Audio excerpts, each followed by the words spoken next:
Good morning.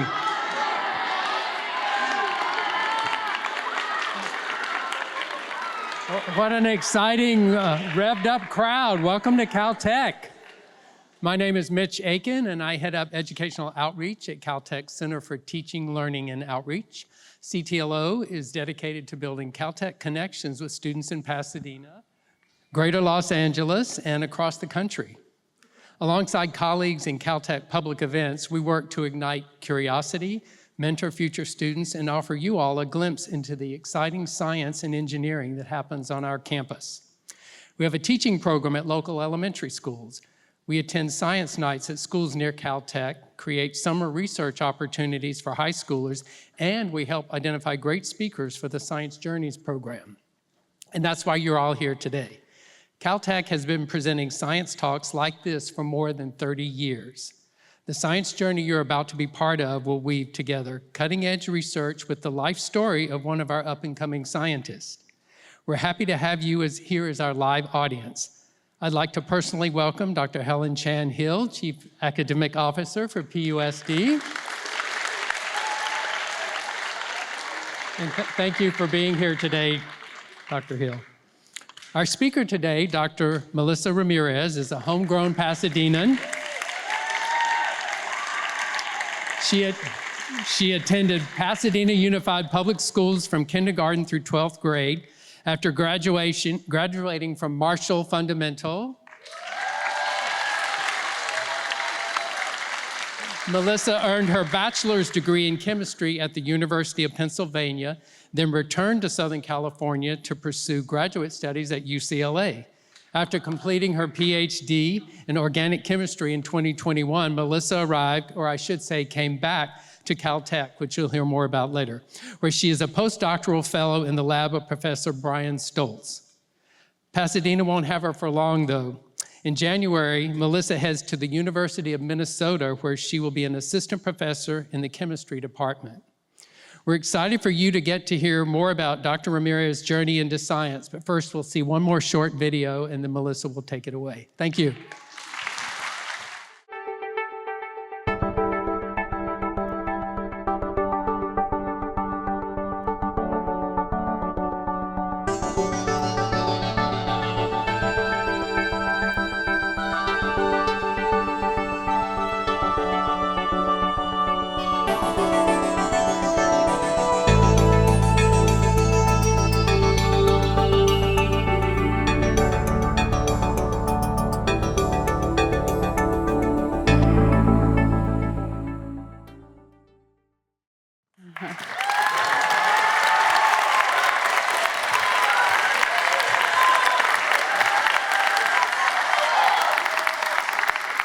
Hi, everyone.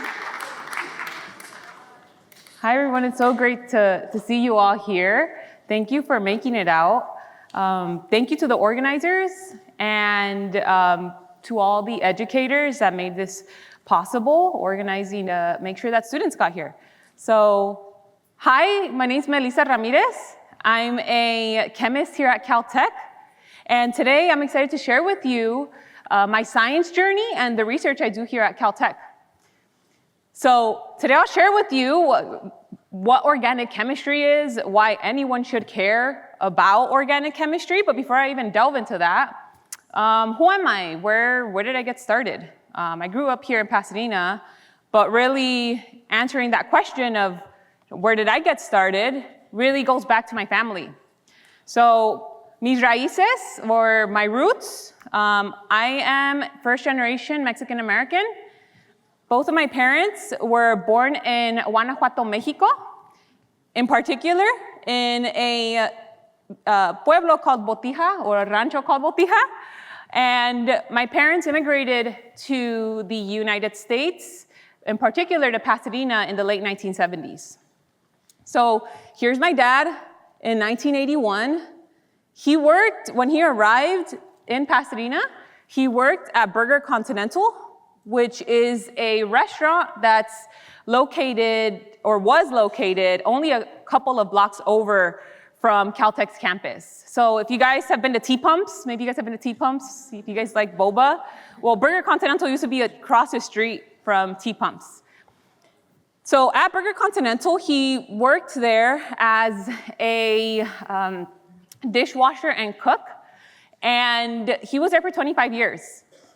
From there, he moved on to work at JPL in the dining hall, also doing some of the cleaning, and eventually came here to Caltech to work at the dining hall, what's now Brown Dining Hall. My mom came along with him at some point. She immigrated from Guanajuato here to the States. My dad went back to Mexico and quote unquote kidnapped her. Did not actually kidnap her, but back then it was not typical for women to leave with their partners. So she came with my dad. Here's my mom. And here I am as a child. My sister is right here in her hands, my mom's daughter. And then my cousin here, Diane. Diane's here in the audience. I'm not sure where she is here, but my parents are here as well. And yeah, I think they're up at the top. They're up at the top. Awesome. And so my parents came here to the United States. Again, my dad did not kidnap my mom, actually. I'm a little worried here because I said that. She was not kidnapped. You know, back then it was just not approved for a woman to leave with her partner. So she came voluntarily with my father, very happy to come to the United States. So that being said, that got me a little nervous, to be quite honest. My dad came they came together. And here I am, along with my little sister, and my cousin, Diane. Again, Diane's up here, and here we're a little older. I'm part of a family of 5. So I have an older sister, Favi. Here are my parents and my younger sister. And here are a couple more pictures of me as a child. Now, my parents only went up to the 2nd grade. And my mom also worked at Caltech as a housekeeper in the dorms for a couple of months. And then for really the bigger picture, she worked as a caregiver to the elderly. What they showed me was that regardless of the challenges that they had, they weren't able to go to school past the 2nd grade. Really, their hard work ethic is really what made it possible for me and my sisters and I to have a better future more opportunities that they had. And they really showed me the importance of hard work ethic, resilience, and honesty along the way in pursuing something greater than themselves. So that's where I started off. As a child, what was I like? So this is a picture of me in Central Park. I don't know if you guys have been to Central Park. It's close to the Del Mar Metro station. And as a kid, I was pretty timid. I think I was pretty curious at the same time. So I was a kind of kid that asked questions, I say, up until elementary school, and we can get there in a moment. I became a bit more timid over time because of this sense of I didn't feel like I belonged, and I can't quite tell you what it was, but I had a hard time with that. So I was timid but curious, asked questions when I was comfortable, say, with family. This is me. If you can find me, I'm the kid right here in the back. This is me in 3rd grade. So I went to Jefferson Elementary School, which is now closed, but it was open up until recent years. So yeah, that's me in 3rd grade. I was pretty geeky, but quiet, and I kind of held my own. So that being said, how did I even get to where I am today? I'm telling you that I was pretty timid but curious, but I don't know, like just kind of uncomfortable and a little bit awkward. Well, in 8th grade, so I started at Jefferson, then went off to Marshall for 6th through 8th grade and stayed there for high school. In 8th grade, I remember being in English class, and this lady came into our class, Ms. Dominguez, came into our class and told us about Puente, and she said we should apply. She said that Puente would give us the chance or an opportunity to learn how to apply to college and make that a possibility for ourselves. For me, I had never heard of college. I didn't know what college was. And so 8th grade was the first time I ever even really learned what college was. And so this is really why I identify, one of the reasons why I identify Puente as my entryway into college. It was, I didn't have parents that could explain to me what college was. They were learning with me through the Puente program what college was and how you can even get there. So I ended up joining Puente. And when you're in Puente, you're with your class, your Puente class. Actually, a shout out to the Puentistas. Where are the Puentistas? Can you guys just raise your hands? Thank you so much for making it here today. And Ms. Dominguez, she's here too. I can't see her right now, but she's here as well. And so Puente was how you start off with a cohort, and you're with this group of students throughout your 4 years. And so Puente was how I also learned to take on leadership positions. So again, quiet Melissa, 9th grade class representative. Like someone told me that I should apply to be the class representative. And I remember just being so nervous, anxiety, how could I even speak up in front of the whole 9th grade class? But I signed up for it because I knew it was, if I didn't do it, then I wasn't working toward my goal of getting to college, and from my perspective, which meant part of getting to college was taking on leadership positions and stepping out of my comfort zone. So little by little, I went on to participate in different leadership positions. In a moment, I'll share some of those with you, but these are a side note. When you're part of a community like Puente and like the ones I'll show you in a moment, you make friends along the way, and you're doing it with other people. The people you surround yourself with truly matter, because if you're doing something with someone else, there's more of a motivation and more energy and more opportunity to lift each other up. So these are two of the people that have lifted me up along the way as well. Two of my close friends here, Elizabeth Palma and Jasmine Diaz, my best friends, who have made it possible for me to get here by providing me with the personal support that I needed. That being said, I went on to, throughout my time at Marshall, like I said, little by little, one step at a time, I took on more leadership roles. Well, another program or club that was transformational for me was Unidos. Now, Unidos was a program that was held at Marshall as well. Miss Rizzo led Unidos. I think Miss Rizzo is here. Miss Rizzo, can you raise your hand if you're here? Oh, she's up at the top. There you go, Miss Rizzo's here. There you go. So, exactly. So Miss Rizzo is now the principal at San Rafael Elementary School.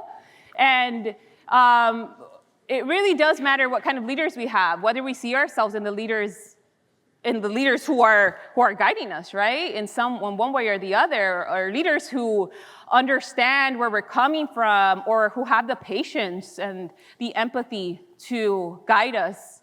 So Ms. Rizzo continues to be one of the mentors that I have. Ms. Rizzo, so our Unidos club, it would get pretty packed for the meeting. So you can see Ms. Rizzo here standing on top of Ms. Sale's desk. If you guys are familiar with Ms. Sale's class, this is the chemistry class at Marshall. And so Ms. Sale is here too, and I'll get to talk a bit more about Ms. Sale and her impact on my journey in a moment. But that being said, through Unidos, we also, one of the things we did was visit college campuses. This was a visit to UC Santa Barbara, and you can see a couple of people here that are also here in the audience as well, including Natalia Rizzo. So thank you so much again for being here today. Associated Student Body is something else I got involved with, and I got involved with sports. I was not good at sports. Volleyball was the first team sport I joined, and I didn't want to wear the short shorts. I remember that being anxiety-inducing. So I did volleyball, and I did cross country. This is actually my younger sister. I got her to join me on the cross country team without me telling her that I wanted her to join, which was an accomplishment. She did it voluntarily. Oh, well, okay, there you go. All right, so how did I even realize my interest in science? Well, I took chemistry in high school, and I had a very supportive high school chemistry teacher, Miss Seo, who is here. I'm not sure where she is in the audience. There you go, she's right here. So Miss Seo was very encouraging when again, keeping in mind, well, I want to go to college. I don't know how I'm going to do it, but it turns out you need a lot of stuff on your resume, and you should really try and expose yourself to different summer programs. And all right, I'm not sure what I'm doing, but Miss Seo said, you should apply for Cosmos, which is a summer science and math program. And so I participated in Cosmos the summer after 10th grade. Cosmos, it continues to be run today, so if you guys Google it, you'll find it. It's held at different UC campuses. In my case, I participated in Cosmos at UC Santa Cruz. And this was the first time I was away from home, actually. I spent like about a month away from home. Here I am with my Cosmos cohort, and I learned about science. And what really got my attention was the fact that certain jellyfish, or fish in general, there's certain types of fish that light up. And I thought it was incredibly fascinating how chemistry could be used to explain why these fish light up. So that's what really got my attention. Okay, well, how would chemistry explain this? I went on to, I held on to that interest in chemistry, and the summer after, now my 11th grade or junior year, I applied. Again, Ms. Seo encouraged me to apply for this. She's the one who told me about this program, the Caltech Summer Research Connection Program. So this was a summer program where I conducted research as a high school student through Caltech. So Ms. Seo was actually part of the program, so they brought in high school teachers and then high school students, and you were included in a little group of a research group. So Ms. Seo had her own little research group. I worked with or under Ramon. Ramon was a teacher at Glendale High School at the time, but he's also a Marshall alum, side note. So here I am, and we conducted research that focused on investigating the water quality of the Arroyo Seco. So have you guys heard of the Arroyo Seco? I mean, it's right here. It runs through the Rose Bowl, and you guys have potentially walked through this trail. So we studied the water quality of the Arroyo Seco, and so that really sparked my interest in research itself. I didn't know what research was. And that carried me forward as I explored my interest in college. So I'll talk about that in a moment as well. But that being said, I graduated from high school in 2012. Here I am with my family. Promise my mom was happy. I was the first out of us to graduate high school. I was one of the Marshall valedictorians. You can see me here. And I went on to pursue my college degree, an undergraduate degree, at the University of Pennsylvania. So the University of Pennsylvania is across the country. It's in Philadelphia. If you choose to cycle there, it's 269 hours. If you take a plane, it's 5.5 to 6. I usually did the red-eye flight because those were the cheaper tickets. If you buy the ticket between Tuesday to Thursday at nighttime, the tickets are cheaper, especially for the red-eye flights. So some of these things I learned along the way. My family couldn't help support me financially in my college education, and so that little things like that mattered. So I went to the University of Pennsylvania, and this was across the country. Like, yes, I had built up some confidence over high school, but I dealt with that anxiety. And so what did that mean? That classes started at the end of August, and I left for UPenn, like July 1st, or actually I think it was 4th of July. And I remember my mom asking me, why are you leaving so soon? Well, I participated in summer programs in order to make sure I was mentally prepared for UPenn. So I knew I was gonna be really sad and I was gonna miss my family. I also knew that UPenn was going to be extremely difficult in terms of the academics. And as much as the schools in the public school system, work hard to prepare us for any higher education, it is just absolutely, it's tough. That doesn't mean you can't do it. That just means you have to make sure you're resourceful. So how was I resourceful? I applied to these 2 summer programs, the UPenn Africana Summer Studies Institute, and then the UPenn Pre-Freshman Program. And these were great ways for me to adjust to UPenn. And once I got started at UPenn, I was fortunate enough to have been awarded what's called the Gates Millennium Scholarship. This is awarded through the Bill and Melinda Gates Foundation. You guys know Bill Gates? So Bill Gates provides these scholarships, and this scholarship was full ride. So that's how I was able to make it through my time at UPenn financially, at least from the standpoint of the cost of classes. Now, when I was at UPenn, I was also part of the American Chemical Society Scholars Program. And this opened the door to me, opened the door to research. So I participated in undergraduate research, which meant that I took classes, but then I also worked in the laboratory space, in particular in an organic chemistry lab. And that's really what initiated my interest in graduate school. I say that along with this memory of SRC and the leaders in the SRC program here at Caltech, the Summer Research Connection program. There I had some insight on what grad school even was, but it was really through research that I knew, okay, this is what I want to do once I finish at UPenn. So I graduated from the University of Pennsylvania in 2016. Here are my parents. I make sure to wear the colors of the Mexican flag. And I completed my bachelor's degree in chemistry.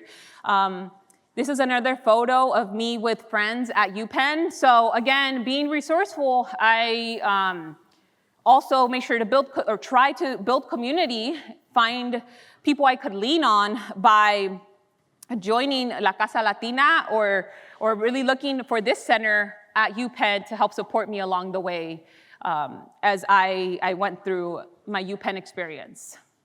So again, like I mentioned, I was really interested in organic chemistry and getting to perform experiments in the laboratory, and I wanted to do graduate school. And at the time, the place for me ended up being UCLA. What I mean by this is the chemists that I wanted to work with for my PhD were at UCLA, the chemistry I wanted to work on. And so I moved back across the country to attend UCLA, which you guys are likely familiar with or have heard of, given that it's down the street from us. At UCLA, I spent 5 years there in graduate school and was trained as an organic chemist, in particular as someone who does experimental organic chemistry and computational organic chemistry, and I'll share a bit more about that in a moment. But that being said, these are the 2 advisors I had, the 2 professors I worked for during graduate school, or worked under, Professors Ken Houck and Neil Garg. So I didn't know what graduate school was. I do not blame you if you don't understand quite what it is, because I didn't know when I was in your shoes. What do you mean there's more college after undergrad? You finish with your bachelor's degree. Here, this is typically what we're taught. Well, what's graduate school and why would you even want to go to graduate school? Well, once you finish with your bachelor's, yes, you can work, you can pursue whatever it is that interests you. But graduate school allows you graduate school allows you to become an expert in a particular area. And if you're, what's the motivation for being an expert in anything?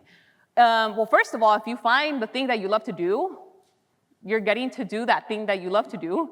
And if you are interested in chemistry and the sciences, if you go to graduate school, you actually don't, it's not like you pay for school, they actually pay you. So it's like you're going to work, but you're getting an education at the same time. And I didn't know that when I was in your guys' shoes. So in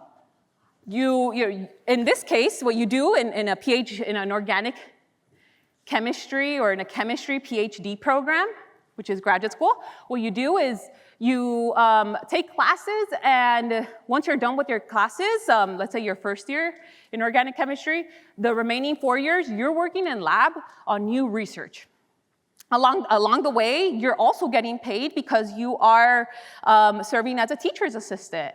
And so all of this is important to acknowledge, because oftentimes we think, oh, school, we have to pay for school. And yes, that is true at times, and it is worth it at times. So in this case, and this is a very special case, you don't necessarily have to pay for school. And I wish I would have known that. Because then with your college, when you're an expert in an area, that opens doors to a bunch of other jobs, and jobs that can provide you with what you would like. So I'll leave it at that. Here I am getting hooded by Professors Ken Hauk and Neil Garg. Getting hooded, what does this mean? Well, the PhD gown looks different. You have this sash. So when they hood you, they put the sash over your head, and that's very symbolic of, here, you've been granted your PhD, you're now a doctor. So when you're a doctor, you're an expert in a field, and in this case, I'm an expert in organic chemistry. Here are my parents that day that I was hooded, and that brought me here to Caltech. I came here to Caltech to then start, I have my PhD, to start what's called a postdoctoral fellow opportunity. This is another opportunity for me to expand my research skills before starting a new job that I'll share with you in a moment, but that new job is more permanent and is one where I get to lead my own research lab.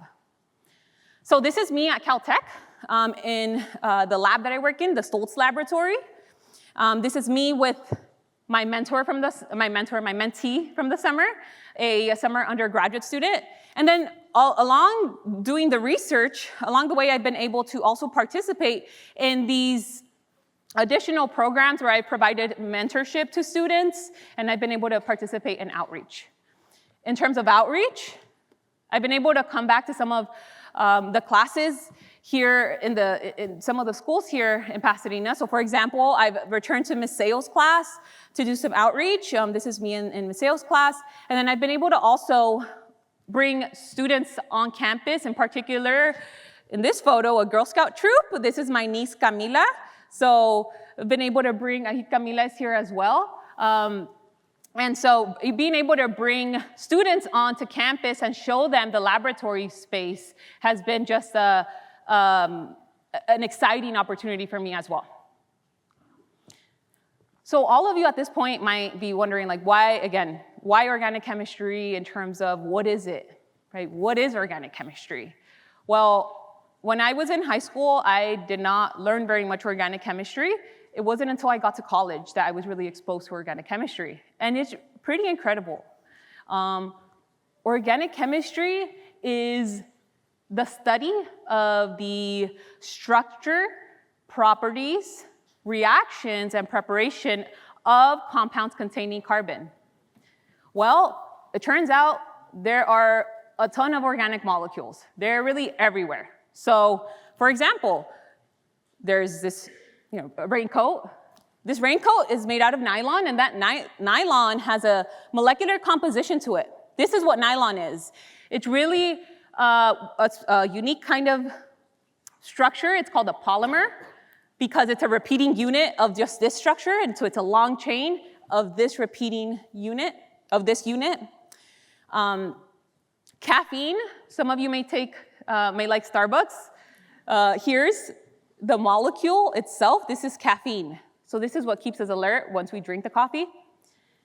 Mitomycin now. This is also an organic molecule, but in this case, mitomycin is a medicine that's used to treat cancer. And then amoxicillin, if you have had strep throat, if anyone has pneumonia at any point, amoxicillin is what's used to treat those types of illnesses. Now, these molecules here, they look interesting on the slide, but actually, if you go ahead and scan the QR code, if you do have your phone, you can go ahead and scan it, and you can actually look at what these structures of, I'm giving you permission to take out your phone for like a minute, very quickly, just to don't get distracted. We're not checking Instagram. We're just looking at the molecule. So if you guys do have a phone, if you don't, no worries. So if you scan this, you'll be able to, can you guys quiet down, please, just so I'm able to talk? All right, guys. So if you're able to scan this, you can actually look at the structure of amoxicillin or mitomycin, depending on which QR code you scan, and you can rotate that molecule. I'm gonna wait like 5 seconds for it to quiet down because we're all pretty respectful. Okay, great. Awesome, thank you. So if you do get a chance to look at that on your phone, you'll see that these molecules don't look the same as they're drawn on here. They're more complex. The way that this is drawn out, this is a wedge. This means that part of the molecule is actually sticking out toward us. And if this is hashed, that means that this part of the molecule is actually projecting back onto into the plane of this slide. So they're pretty complex, and it can be challenging to make these molecules. So what do we do as organic chemists? We work on making new molecules, and we also work on finding better ways to synthesize existing ones. Let's say we want to make a molecule that has drug properties to it. It can be used to treat a particular disease. We want to make it in a very cheap manner, and we want to make it efficiently, so quickly. So how do we do that? Well, we need organic chemists to work on that challenge to find better ways of making an existing drug, for example, or finding new drugs to synthesize, new medicines. But it's past the area of medicine. For example, 9,10-diphenylanthracene is an organic molecule found in glow sticks. This is what makes it possible for these things to actually light up. And so in the laboratory, we would, for example, work on synthesizing molecules that look different than 9,10-diphenylanthracene, new molecules that might have other properties that are desirable. So for example, what if we want our glow sticks to light up for longer? So we need to work on developing new chemical reactions to build these types of molecules or to make new derivatives, new variants of this compound. So a chemical reaction is a process that occurs when one or more molecules change in structure to generate a new product. Here's an example of a chemical reaction. We're taking this starting material, let's just say A, molecule B, we're mixing these two things together, and we're generating this product. So you can see here, the left-hand side overlaps with this starting material, the right-hand side overlaps with this starting material, and this product now contains two new bonds, which are highlighted in red. So actually, these chemical reactions, setting these up and running these reactions in the laboratory is kind of like cooking, because you're taking these ingredients together and say it's kind of like preparing soup, and I'll show you what I mean by that in a moment. But these are the additional ingredients for that reaction, for that soup mixture, right? And these are the conditions you need. You need this temperature. You need to run this reaction at this temperature and for this long. So run this at 40 degrees Celsius, which means you heat the reaction up, and you run this for 36 hours. You let that stir for 36 hours at that temperature. And this is the amount of product we're getting out, a 71% yield. Ideally, you want 100% yield, so you have all of your starting material, all of it converts to product, but that's not always the case. And that requires some troubleshooting at times. So that being said, if we can think about burying one of these partners to now generate a new kind of product. And so, well, this is some of the research I did at UCLA. Well, what does this actually look like? How do we use, Melissa, you're telling me that we're cooking as we're making these compounds, right? What does this look like? Well, if we take this reaction and we actually set it up in, this is something we set up in lab. This is what the flask, your pot, if you're making soup, this is what your round bottom flask would look like. These are the ingredients, like I said. This one here, some of these can be bought, so you order them from a chemical company, so someone has already made them. In these two cases, these are two ingredients that are commercially available, so we can buy them from a major chemical company. And these are, this is a white solid in particular. This one here, I've had to synthesize, so you think about making this molecule from other molecules or using other starting materials. But I'll just leave it there. You have these ingredients, right? Let's say this is carrots, celery, and potatoes. But then we need the broth itself. In this case, this is called acetonitrile. This is the broth. And that's what I'm pulling up here. This is called, the broth is called a solvent. You need your ingredients to stir in something. So this is our solvent. And this is the solvent system. This is where I'm pulling up this solvent. This solvent is this here. You can actually see this clear solution. The solvent itself is clear. And the solvent system is something that we use to make sure that our solvent is kept clean and dry. So there's no other impurities. What are impurities? Other molecules that are present in that solvent. After we perform this reaction, so in this case, 23 degrees Celsius is room temperature or approximately room temperature. I let this reaction stir for 12 hours, so that means I can actually walk away from it. Let's say set it up before I leave lab, and then in the morning get here early and take it down. After we take down the reaction, we actually have to purify. We have to be able to separate this out from all the other things that were generated in the reaction, the impurities or byproducts. And so we perform what's called we use column chromatography in order to purify that reaction mixture to isolate this clean product. So all of this chemistry here, this is with my undergraduate mentee from this summer, who came from the University of Cambridge for the summer. Here, Defei was purifying a reaction, and we actually perform these reactions and perform the purification in a fume hood. In particular, when you're performing a reaction, it's important to have this fume hood because there are certain chemicals that are dangerous, are especially dangerous to inhale, to have, say if there's an explosion, for it to actually touch your skin, it can burn your skin. Some of these things are pyrophorics, so as soon as they're exposed to air, they catch on fire. So there are very specific techniques that we use in order to pull up these chemicals into, say, a syringe, if it's a solution, in order to prevent, fire from happening.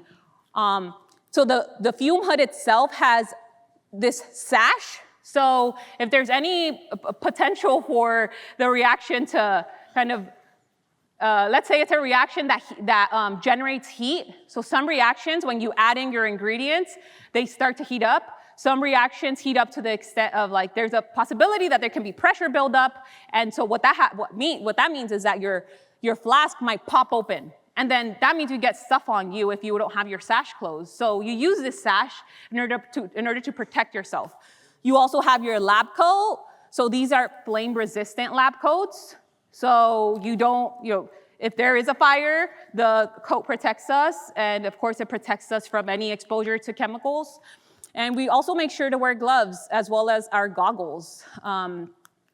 The last thing here is that the fume hood itself has great ventilation. So again, once, let's say, a gas is generated or we open up a bottle of something we should not be breathing in, we can make sure, the fume hood actually vents out that gas or any gas that's generated, and so we don't actually have to breathe it in, which is ideal. So we use these fume hoods to perform our chemistry. Going back to the reaction I'm showing you here now, this reaction, there's many types of reactions. This one's called a cycloaddition reaction. A cycloaddition reaction is one where you're generating a new ring in your product. So if you look at this here, we're forming these two new red bonds, but really it's this new ring here. We already had this first ring over here in this starting material, and the second ring is in the second reaction partner. But this is the new ring structure in our product. So this is a cycloaddition reaction. And like I said, this is what's happening in the flask at room temperature, but what's actually happening in the flask? Like, how do these two things come together to form our product? Here we have oxygen in our starting material. We don't have it in the product. We have these other two groups that are not in the product either. Like, what happened? Well, what's actually happening in the flask is that this reaction part, or this starting material, reacts first with cesium fluoride. So this is called a silotriflate. This is cesium fluoride. And these two, as soon as they're exposed to one another, results in formation of a highly reactive molecule called benzene. This is highly reactive, which means that as soon as it's generated, it reacts in the next step. It reacts with our second reaction partner, this pyrone.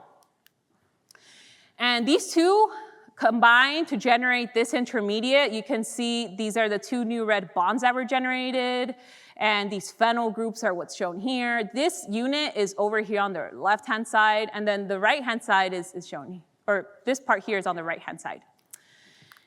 And the last step here is the release of carbon monoxide. That's why we don't see any of this oxygen that was in the starting material in the product. So this is the final product, and you also release carbon dioxide. This itself, each little step to generate, leading to the product, this is called the reaction mechanism. A reaction mechanism is a sequence of elementary steps by which a chemical reaction occurs. So this is what's actually happening in the flask. This particular step is the step where we're generating this ring. But again, we don't actually see these molecules. Like, you can't look at your flask and be able to tell that these things are coming together. So how do we know? How do I even know that this is a reasonable, let's say, a reasonable mechanism to propose? How do we know this is even going on? You can't see the molecules. Well, that's where computers come in very handy. So computers allow us to model these reactions and get an idea as to what these molecules even look like. So here I'm going to show you, I'll show you here how these two things are coming together. So keep in mind, this is the pyrone and our benzene. This part here is the pyrone. Oxygen is colored in red. And then benzene is over here. This triple bond here is this unit here. So this is where the reaction is going to occur. You see the two molecules, this is a vibrational mode. These two things are coming together, and those two bonds are forming. You can see the pyrone from this perspective. And now you can see the benzene over here. These things are dancing. And this structure here is very special. It's called a transition state. A transition state is the highest energy point along a mechanistic step. This step here is the cycloaddition step. The highest energy point as these two things are coming together. Why do we care? Well, we care because the energy needed to get this step to work, this cycloaddition to work, is related to the temperature, for example, that we need in order for the reaction to work. It could be that if I stir these two things together, I don't get any product. And if that's the case, then this is related to the energy profile. This can be related to the energy profile of each one of these mechanistic steps. In this case, luckily, our reaction works at room temperature. And one of the reasons that is possible is because our cycloaddition step has a transition state that's not too high in energy. And so that's what we keep in mind in terms of computational modeling is how can we, first off, gain insight on what these molecules look like, and then how can we take what we learn about structure and reaction mechanism in guiding our reaction setup. So now, this is really where I have combined two areas of experimental organic chemistry or synthetic chemistry with computational organic chemistry in my research, where in the lab, there are transition states, like the one I just showed you a moment ago, and then there are many highly reactive molecules that we just can't see or detect using experimental techniques, but we still need to understand how they work in order to guide expansion of our chemistry to new systems. And then we also know that there have been tremendous advancements in technology that have motivated the incorporation of computers in organic chemistry and in many other sciences as well. So together, computers and experiments can provide much more chemical insight than either can alone. And so that's what's brought me here to Caltech, where my research centers on combining synthetic chemistry experiments with computational chemistry to develop, in particular, a nickel-catalyzed spirocyclization reaction. I told you guys about cycloaddition reactions. This is called a spirocyclization reaction. And so that's the type of product that we're generating, shown here. These are a couple of pictures of me in the lab, and this is collaborative with 2 labs at Carnegie Mellon University. These spirocyclic lactams are important because if you look at the types of products or the compounds that are shown here, some of these, or actually the 3 here, contains the spirocyclic lactam unit. You see a spirocyclic lactam? So there's interest in making these types of products. These molecules are chiral. So what's a chiral molecule? So if I go back here, this molecule is chiral as well as these ones here. What's a chiral molecule? Well, if you take your left and your right hand, can you overlap them perfectly? You can't. There's no way for you to overlap them perfectly. Yes, you can do this, but if you look at them, they look different, right? They don't look the same. You're using the front. You're looking at the front of your hand and front of your hand and then this backside, right? So there's no way to overlap them so they look perfectly from the front, but then also line up. So if you look at, say, your spirocyclic lactam, and you look at the mirror image of it, because your hands are mirror images of each other, right? If you look at the mirror image of this spirocyclic lactam, and you try to overlap them, so you take one molecule and you try and overlay the other one, they do not perfectly align. Why do we care about this? Well, we care about this because that means your left hand and your right hand are different. And actually, in the case of these molecules, it's not just about left hand, right hand. It's really the fact that each one of those molecules, these are a pair of enantiomers, side note, pair of enantiomers. They're mirror images of each other. Well, here's another example of enantiomers. This is linanol in this case, or linanol, sorry. So in one case, one enantiomer has a lavender smell to it, and its enantiomer, its mirror image, has an orange smell to it. So molecules that can have different properties. If you look at either enantiomer, they can really have different effects in the body as well. So that being said, my research here at Caltech has focused on developing nickel-catalyzed enantioselective reactions. This is catalyzed by nickel. If you guys have any questions at the end, I can answer questions on that. I think we're running short on time now. I'm part of the Stoltz group here at Caltech. This is Professor Brian Stoltz. This is the research group in 2023 and 2024. The Stoltz lab is a ton of fun to work in. Here are a couple of pictures of grad students in the lab. And I'm excited now to step into this next part of my journey. I'm going to be leading my own research group and training graduate students there at the University of Minnesota, Twin Cities in Minneapolis, Minnesota, which is in the Midwest. So if you're curious, it's a new place, very different from Pasadena, but I'd be more than happy to share more information on the University of Minnesota with you. Here are my parents in the lab space. So my students will be working in these fume hoods in the back. And I recently got the keys to my office and the lab space, which is really neat. At Minnesota, there's quite a number of different areas of chemistry that one can explore. So I'd encourage you to look into these. There's organic chemistry, but there's different kinds of chemistry. Keep your eyes wide open. Keep on the lookout, because there's an array of opportunities in terms of careers that you can pursue with a PhD in organic chemistry. This can include, like I described, academia, so you can be a professor and lead your own research lab and test out your ideas, your group's ideas, because it's a team effort, right? But you can also work in industry. You can work as a medicinal chemist for Pfizer, developing new medicines, synthesizing new drugs in the laboratory. You can work for L'Oreal, perhaps improving their mascara so that it stays on for longer, or so that it's less clunky, or whatever it may be. ExxonMobil, I'm sure you guys have heard of that. And then government, there's opportunities to work for the Army, for the Army and DEFCON, say in the development of explosives to ensure security in our country. And so with that, I leave it off with this quote that is, I think, really a great summary of something that I hope you guys keep in mind, which is remember your why. Figure out what the why is for you, because jumping from the what to the do is meaningless if you don't know why. Because when it gets hard, when it gets tough, if you don't know why, you can't try again.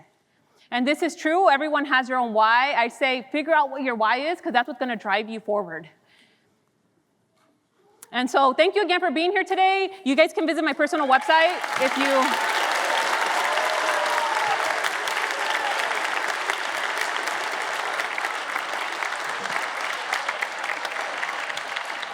Thank you.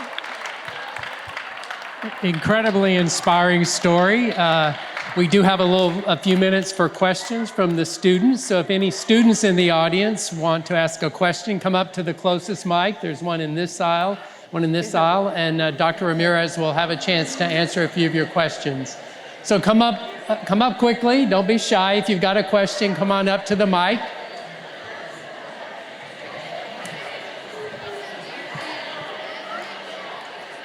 And try to keep the general noise down while we have some questions. We want to go ahead and get started. We'll start on the left over here. So my question is, what do you think was the hardest part of your journey coming here? The hardest part was having courage, because a lot of the time, yes, it's important to have community, but at the end of the day, you're the one that has to get the job done. And I think that and remembering I don't think this was hard for me, this other part, which is staying true to myself. Actually, it was hard sometimes. It can be lonely sometimes when you stay true to yourself, right? Ideally, it's not, but sometimes it can be. I say, remember to have, courage is what's going to drive you to achieve whatever you set your mind to. Thank you. And young man here. You see the lines on the shapes? Yeah. The placement of that doesn't matter. Yeah. Can we please have quiet in the audience so we can hear the question and the answer? Thank you. So are you saying this here? No, the lines on the right one, the one all the way to the right. This here? Yeah. So the lines here? Oh, no, the one's inside the middle right there. Right here? Yeah. Yeah, inside this. Inside the ring? Yeah. So I think Siri thinks I'm talking. It says good morning, but all right. So the lines here, yes. Let me know if I'm answering your question. I may be misinterpreting, but I think your question is, does it matter what the placement of atoms is, or what the shape of this is on the left-hand side? Is that the question? Yeah. Yeah, so yes, it does, because if you change, let's say, oxygen here and you move it over here instead, that's a different molecule that will have different, properties. It may not dissolve well, say in your solvent or your broth, like I've mentioned before. So yes, it can change how the molecule reacts, and also how stable it is. Some of these can actually decompose and break apart. Thank you. Yeah, no problem. Hello. Have you ever combined two molecules to create like a new substance, and like what would that substance be? Like, Yeah. So yes, all the time. I mean, we do this all the time. We're always working with new molecules. I mean, some of these, like I said before in the presentation, some of them you can like buy them because they've already been made, or there's already a known way to make them. But I say that one of the molecules that was new that I synthesized was a molecule that lights up pretty well. And when I was purifying it, it's actually like extra fun because you can see the highlighter, the molecule, you can actually see the color. So yes. thank you. Yeah, no problem. We're going to come over here for a question on this side, and everyone else, please remain very quiet so we can hear the questions and answers. I know one group has to leave early to make their transportation, but go ahead. Did you make any new molecular compounds while you were here at Caltech? Yes, I did. I did, and whenever you make new molecules, you have to characterize them. So how do you know you actually got the molecule that you think you generated? There's different techniques of characterizing those new products, and so yes, we definitely make different types of new molecules in the lab at Caltech. Thank you. Thank you. We're going to have two more questions, one from... Are you currently trying to research anything? Or Yeah. So go ahead. are you like researching anything right now, or like Yeah. anything new? Yeah, so right now we're working on making, if you remember the structure toward the end, the spirocyclic lactams, we're trying to figure out how to make, remember how I talked about the left hand and your right hand? Well, the lactam works the same way. You have a left hand version and then it's mirror image. We're trying to make one image and not the mirror. And we're trying to do this selectively. So being able to generate one product only and not the other, it can be really challenging in the lab. Thank you. Yeah. And our last question. I've seen some chemists wear like face shields when working in labs. Yeah. Would you recommend that as well? Yeah, so sometimes you have to, okay, so the question was, would I recommend for chemists to wear face shields in lab? Yeah, we wear face shields. I would recommend it when you're working with something that's like potentially explosive.